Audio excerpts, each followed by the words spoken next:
Hey, it's Marshall Atkinson, and welcome back for another episode of the best t-shirt I ever printed.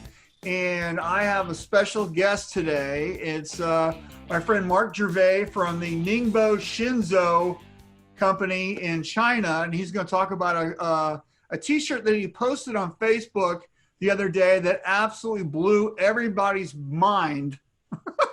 And I wanted him to share how he did it, what happened, his inspiration. So how are you doing today, Mark? I'm doing great, Marshall. Thank you. Thanks. So let's talk about this miraculous shirt that just, I can't wait to see it in person. And right now we're a gazillion miles away. Right. So why don't we talk about it, and we'll get the picture up over our screen here, but why don't we talk about it, and you can just kind of give us the lay of the land. What inspired you, and then how did you pull off this miraculous feat? Okay, great. So over the years, I've been competing in the FESPA Awards, and over the last 4 years, we've won 3 awards, silver, but still it's nice to receive those awards. In 2018, I participated in the event, and I thought, well, what can I do? I need to kind of up my game a little bit. What am I going to create? And with that, over the last few years, I've been developing a great working relationship and an extreme friendship with Michel Caza. So he and I were kind of brainstorming about some different ideas about what might look cool or what could be created. And I've watched the different printing at the shows and the competitions for years, and I see high density getting played a lot. And that I certainly think high density has its place, but I've always kind of enjoyed puff. And I thought puff is a great special effect when used correctly. And I thought, well, maybe we could create a cool artwork using puff and create some different dimensions. So after having that conversation, I recalled a photograph that I had taken with my son when he was on they go on these art exhibitions and they sit down and they create prints and drawings, and I remember taking a picture in an old village of this stone carved window of a Chinese dragon in Phoenix, and it's sculpted very nice, hand carved. I mean, it's chiseled out of stone and it looks fantastic. And I thought that might just be the great subject matter to create a multi-level puff effect. So I had sent the photograph to Michel and I said, hey, I think this might be a great piece to create. And much to my surprise, he returned an email, but he also had done the separations for me. So he took it upon himself to go ahead and create the separations. So I was immediately, stoked to get some great tools to start working with. Yeah, that's one of those, how fast can I burn a screen? Yeah, exactly.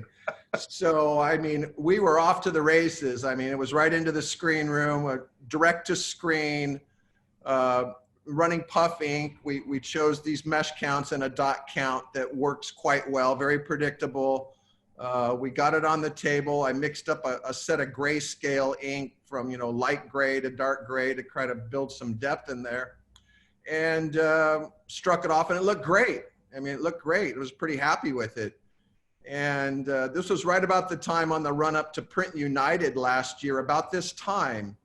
And I had gone there to, be inducted into the academy.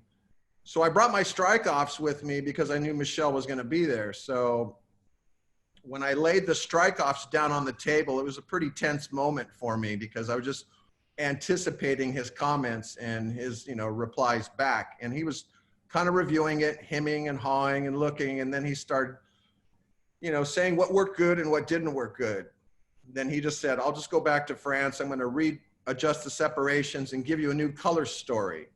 So a couple weeks later, I got back here, got the download with the new seps and the new color story, and we put that back together, and it looked even more awesome. I mean, the transitions of the colors, the depth from the lower levels to the high levels was just fantastic. So as it turns out, there's 5 different levels from the bottom to the top. So each of the elements that are at the height or the bottom are connected very seamlessly through the transitions. And that was the real secret, is how to get that seamless transition to make it look like it's continuous. And he still has the secrets behind how he's able to pull that off. So how many total screens is this? 5? It's 6 screens. I lay down a base color to try to minimize the puckering effect that occurs sometimes with puff ink, because it was going on a t-shirt. Single jersey t-shirts tend to pucker or gather up a little more than a piece of fleece. So we laid down one color as a base underneath all the puff, and then 5 puff colors stacked on top of each other.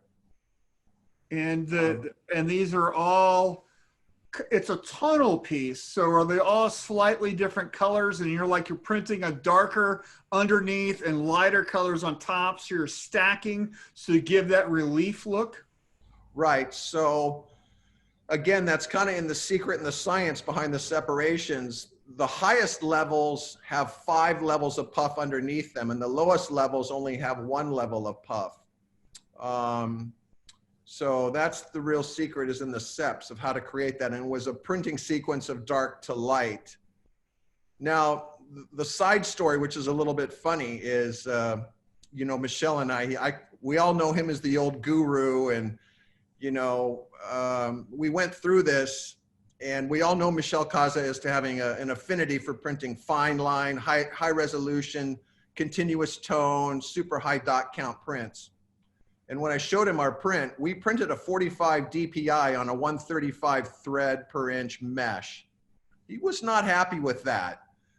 He thought I could have done much better and increased the dot count and this and that. And he made it pretty well known to me in a very polite way that he thought I could have done much better. So the story I like to say is about Mickey and the Sorcerer's Apprentice, when Mickey misuses those powers. And the sorcerer comes home and gets angry with Mickey and scolds him. And I felt I was being scolded by the sorcerer.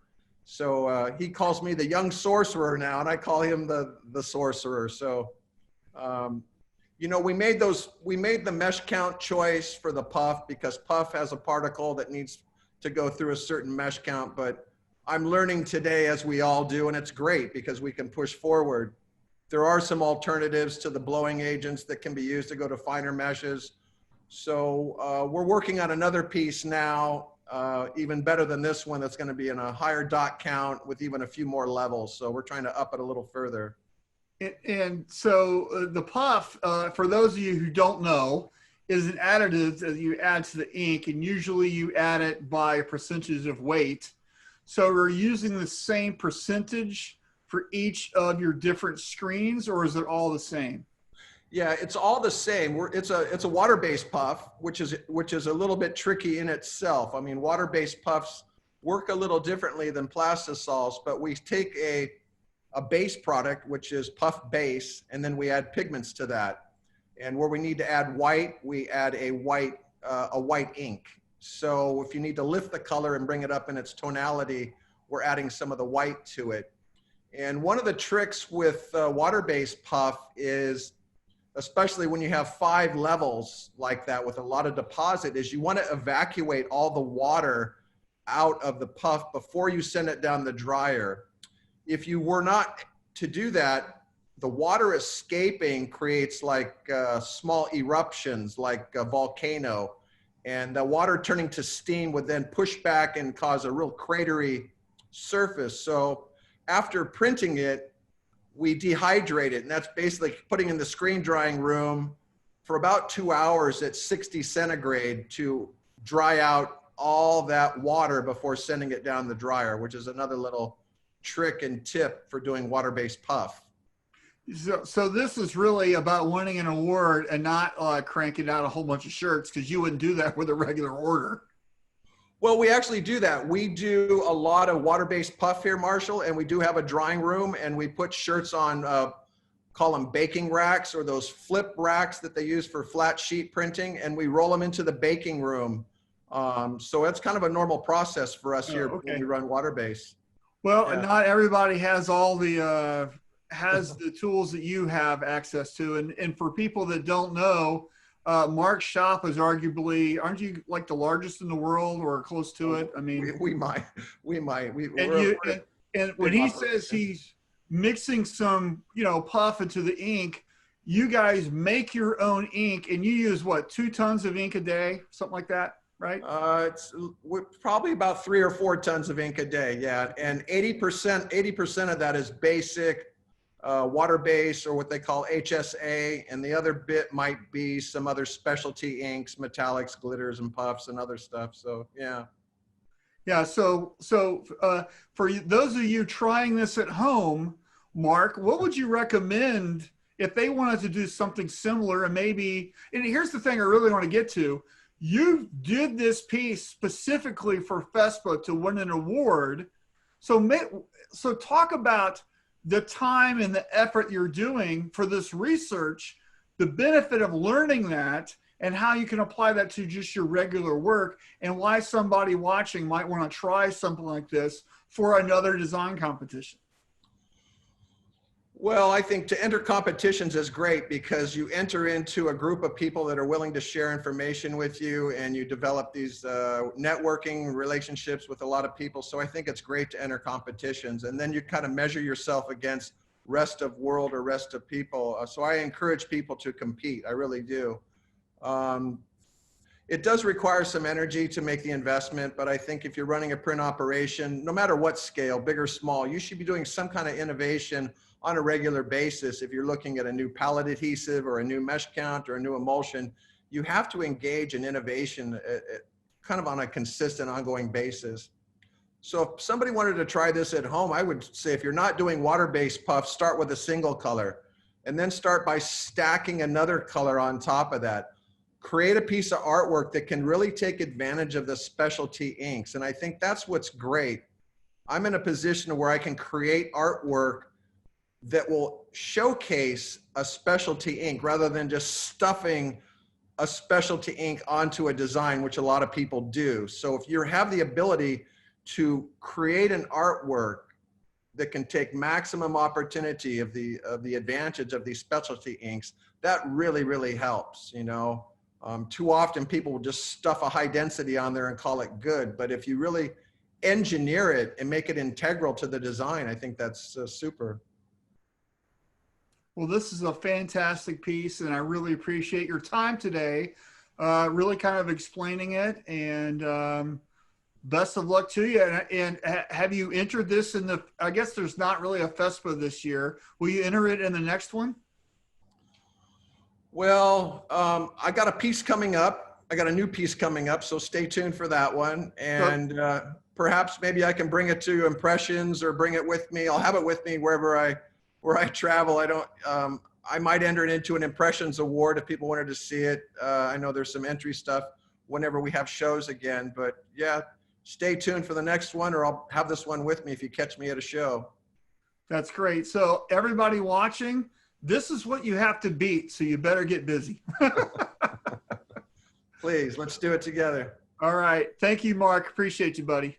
Thank you, Marshall. Thanks for having me. Thanks. Thanks for watching this episode of the best t-shirt I ever printed. For more content like this, be sure to like, comment, and subscribe. Thanks.